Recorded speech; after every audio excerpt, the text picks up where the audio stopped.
ప్రభు పేరిట ప్రత్యేకమైన వందన వచనాన్ని ఈ సమయంలో మీకు తెలియచేస్తున్నాను.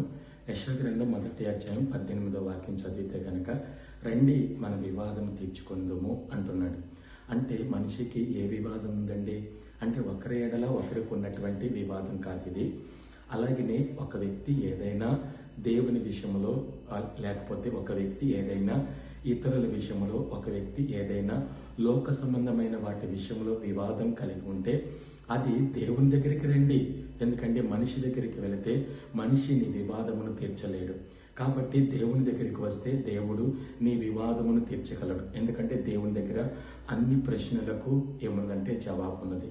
కాబట్టి దేవుని దగ్గరికి వచ్చి నీకున్నటువంటి ప్రతి విధమైన వివాదమును తీర్చుకున్నట్లయితే ఆ వివాదములో మీ పాపములు రక్తము వలె ఎర్రనివైనను అవి హిమము వలె ఏం చేస్తాడంటే తెల్లగా మారుస్తాడు.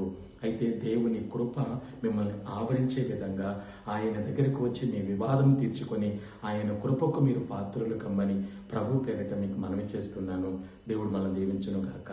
ఆమేన్.